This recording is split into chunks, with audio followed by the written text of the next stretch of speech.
இப்போ big pass ஹவுஸ்க்குள்ள ஒரு மிகப்பெரிய ஒரு பிரச்சனையாக போயிட்டு இருக்கு. அது என்ன பிரச்சனை பார்த்தீங்கன்னா வந்து கம்புதுன்னு பாரும் தான். ஸோ ஆக்சுவலி பார்த்தீங்கன்னா வந்து இதுக்கு முன்னாடி ஒரு பிரச்சனை போச்சு. ஆகா, உனக்கு பாரு பாயிண்ட் மேல பாயிண்ட் கிடைக்குது. ஆமாண்டா, மைக் யூஸ் பண்ணனால யாருக்குமே பால் முட்டை எதுவுமே கிடையாது சொல்லி பிக் பாஸுக்கு அறிவிச்சாங்க. ஸோ திரும்பி ஒரு இஷ்யூஸ், என்ன இஷ்யூஸ்னு பார்த்தீங்கன்னா வந்து 2 பேரும் சம்திங் ஏதோ பண்ணி நீ நினைக்கிற மாதிரிலாம் ஒன்றும் இல்லை மாட்டிக்கிட்டாங்க. ஸோ திரும்பி இந்த மாதிரி இஷ்யூஸ் வந்துச்சு. பட் இந்த டைம் சண்டை போட்டது யார் பார்த்தீங்கன்னா பிக் பாஸ் ஹவுஸ்மேட் இல்லை, பார்வதியும் கமலும் தான். ஸோ 2 பேரும் திரும்பி சண்டை போட்டு பிரிஞ்சுட்டாங்க. ஸோ நடுவில் தான் பார்த்தீங்கன்னா வந்து கையில் திடீர்னு மோதலாம் மாற்றிக்கிட்டாங்க, என்கேஜ்மெண்ட்டு கல்யாணம் அப்படி இப்படின்னு ஹவுஸ்மேட் கூட பேசியிருந்தாங்க. பட் திடீர்னு பார்த்தீங்கன்னா வந்து இந்த மாதிரி பிரச்சனை வந்தனால 2 பேரும் பிரியமே ஆகிட்டாங்க. திடீர்னு கம்பெனி வார்த்தையை விட்டாரு, நீ ஒன்றும் அவ்வளோ ஐஸ்வர்யா ராயமா இல்லை பேட் டச் பண்ணுறதுக்கு அப்போ சொல்லி வார்த்தையை விட்டாரு ஐஸ்வர்யா ராய் நம்ம.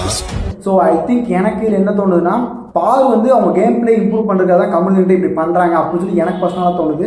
ஸோ உங்களுக்கு என்ன தோணுது மறக்காம கமெண்ட் சொல்லுங்கள், தெரிஞ்சுக்கலாம். அண்ட் இதமே அப்படின்ட்டு நம்ம சேனலை சப்ஸ்கிரைப் பண்ணிக்கோங்க.